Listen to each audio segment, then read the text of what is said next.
fog of war will never let you see clearly. You'll always be at war within your own mind.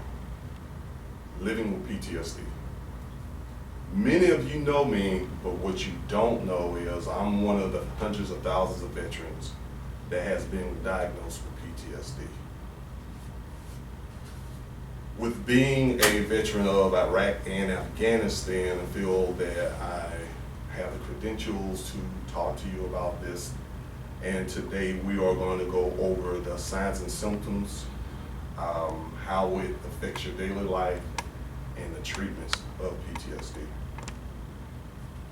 The most common signs and symptoms of PTSD is flashbacks, nightmares, sleepless nights, loss of interest, feeling numb, hypervigilance.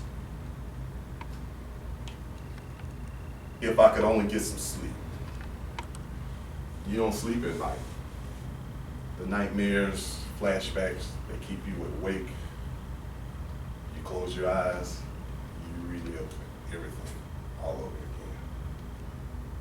You lose interest in whatever hobbies you had before you left. You lose interest in doing anything with your kids. You feel numb to any and everybody around you. Then you get pissed off. You don't even know why you're mad. The next one, hypervigilance. Driving down the side of the road, is a trash bag. First thing you think of is IED. You walk outside, you see a flash, reflection from anywhere high, think sniper.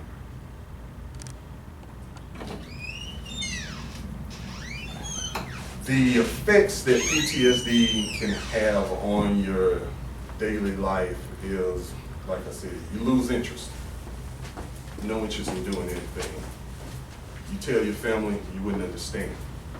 You don't talk to them. The nightmares keep you up. Next thing, leave me the hell alone. The angry outbursts.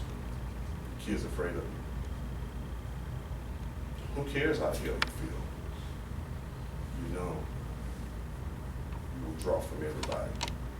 Slowly, the phone calls, the invites, they stop. Nobody wants to be around you. The treatments, they have 3 types of therapy that you can do for the treatment of PTSD. Psychotherapy / group therapy. You sit around, you talk to psychologists, you talk in the group. Then you have cognitive therapy. It's a new way of thinking. I was taught to think of pink polka dotted clowns whenever I would have a flashback, or if I was driving down the road and saw a trash bag sitting on the side and thought IED or ambush. I know there was no clowns in Afghanistan, at least not while I was there. And then you have therapy that is right there in your face. They recreate the event and you face it head on and try and teach you to think your way out of it. That one for me, matters a little bit worse. The next step is medication. Antidepressants, Prozac, Paxil, Zoloft.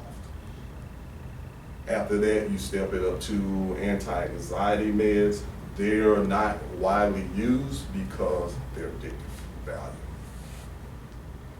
Then they have what's called mini pressors or Prazosin. Prazosin is a blood pressure med, so it's not really approved by the FDA for PTSD. But it's been helping to suppress the flashbacks and the nightmares.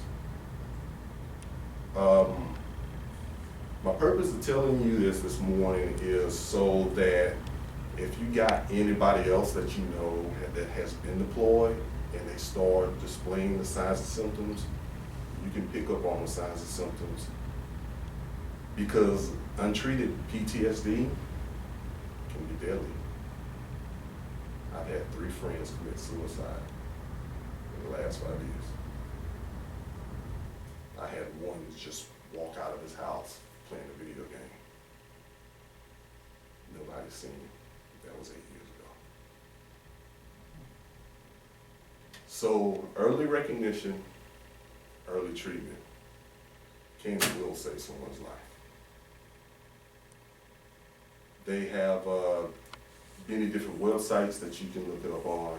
The one I used for the treatments was the Mayo Clinic's website. The VA is another one that gives you the signs, symptoms, and the treatment. And then there's another one called Making a Connection.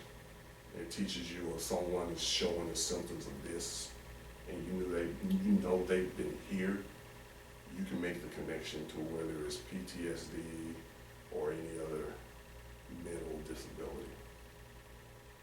Like I said, I am one of the hundreds of thousands of veterans that's suffering from PTSD since the start of the war in 2001. I have been in therapy and on meds for the last 7 years.